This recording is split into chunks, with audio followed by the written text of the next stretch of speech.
Pan. Antes, porém, nós começamos ou retomamos na segunda-feira da semana passada uma boa conversa com um dentista especializado em periodontia e também odontologia do sono. E para muitos foi novidade, né? Tratar da odontologia do sono. No chat, alguns disseram depois, poxa, essa eu não sabia. Pois é, nós temos aqui um especialista, conhecedor de um assunto que certamente incomoda tantos nesse Brasilzão tão sofrido, que é a qualidade do sono. Estou falando do Dr. Eduardo Rolo, que você o encontra no Instagram com o perfil DR Eduardo Rolo com 2 L's. Ali está no Instagram com muita informação para você. E mais uma vez aqui conosco em plena segunda-feira de carnaval. Du, é muito bom tê-lo aqui conosco. Obrigado, Bitoli. É muito bom estar aqui com vocês, como sempre. Du, semana passada começamos a falar da importância do sono. E hoje eu gostaria de tratar contigo sobre os principais distúrbios do sono. Quais são eles, Du?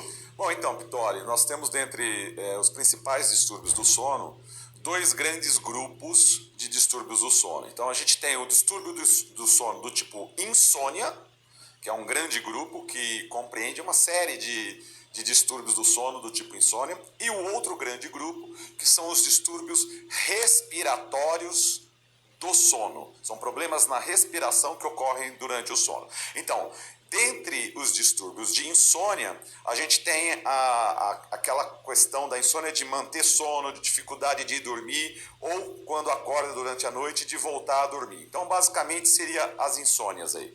E do outro lado, os distúrbios respiratórios do sono, nós temos basicamente o ronco e a apneia obstrutiva do sono. Mas além disso, nós temos distúrbios que causam sonolência durante o dia. Então eles podem ser nem respiratórios e nem insônias propriamente dita, mas eles causam sonolência durante o dia, que por exemplo pode ser o bruxismo do sono, a narcolepsia e os movimentos de pernas e de membros, que é chamado de pernas inquietas ou movimento periódico dos membros superiores. E muitas vezes existe uma síndrome do movimento periódico dos membros pernas inferiores somado aos membros superiores, braços, por exemplo. E aí forma a síndrome do movimento periódico dos membros. Então isso tudo faz com que a pessoa ou tenha insônia, porque a perna dói, ela tem um comichão, um formigamento, e aí ele não consegue dormir, então causa insônia. Ou então, por conta dessa situação, ele não dorme bem, dorme muito pouco, acorda durante a noite e durante o dia também vai ter como consequência uma sonolência diurna excessiva. Basicamente é isso. Existem algumas outras coisas, mas em geral é um bom resumo.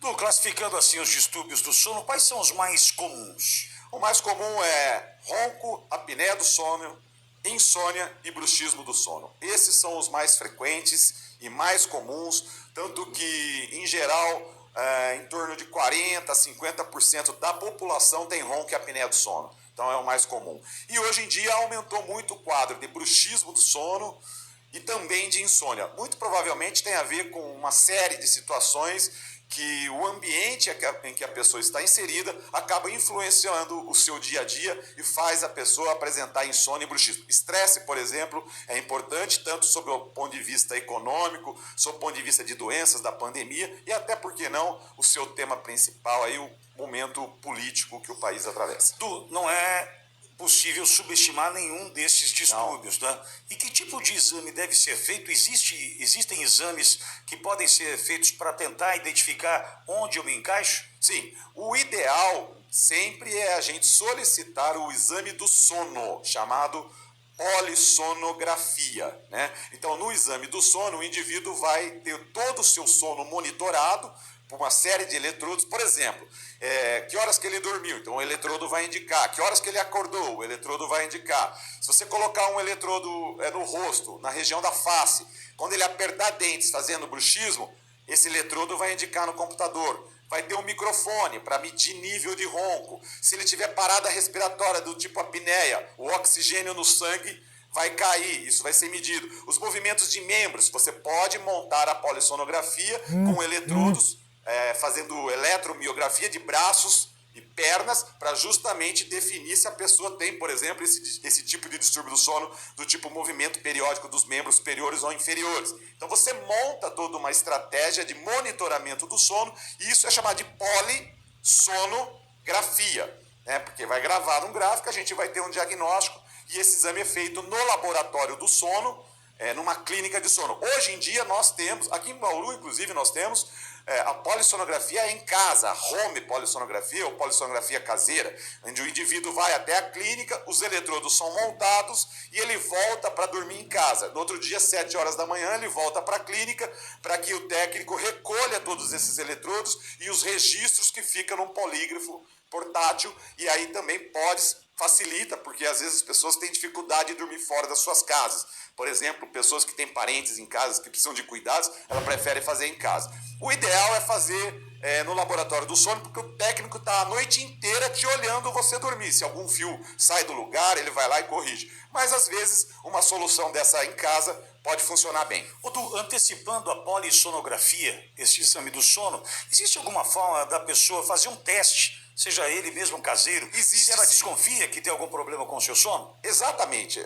A pessoa que tem um problema com sono, ela tem uma sensação de que não dormiu bem, ela tem uma sensação de que acorda com uma sensação de que não descansou bem, aquela questão da fala anterior, da segunda-feira passada. Ficar deitado 8 horas não significa que dormiu 8 horas. Não significa que dormiu 8 horas. Então, muitas vezes, a pessoa tem essa dúvida, será que realmente isso é meu sono? Então, existe um teste que foi elaborado, esse teste chamado de escala de sonolência, ou teste de sonolência, é usado em todas as pesquisas científicas há mais de 20 anos, é extremamente bem corroborado por todas as sociedades e artigos científicos a respeito de sono, que é chamada essa escala de sonolência. Então, o indivíduo ele vai responder algumas perguntas, dando notas de 0, 1, 2 e 3, o que significa nenhuma chance de estar sonolento naquela situação que a pergunta coloca, e 3 seria a máxima situação, inclusive até dormir naquela situação.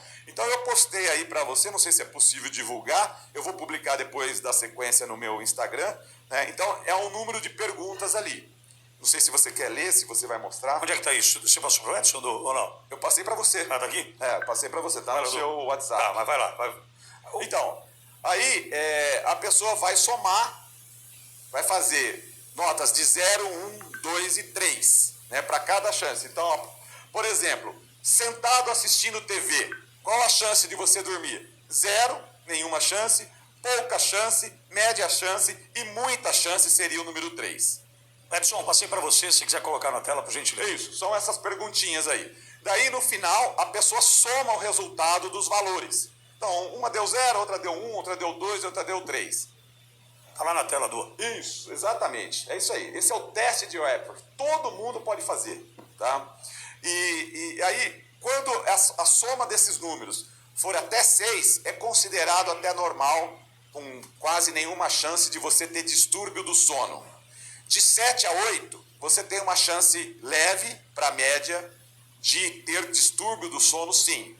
E acima de 9, nota 9 para cima, a gente já pede polissonografia direto, sem pensar muitas vezes, sem pensar muito na situação. Tem um 9, de 8 a 9 para cima, já é indicativo de ter que fazer o exame do sono polissonografia. Du, agora, não é o foco, e certamente será de outras conversas que teremos aqui. Você apontou 2 grandes grupos. Sim. Questão da insônia e, do outro lado, problemas respiratórios, do sono. Entre eles o ronco e a apneia. O que eu quero saber sobre o ronco, para quem nos ouve agora.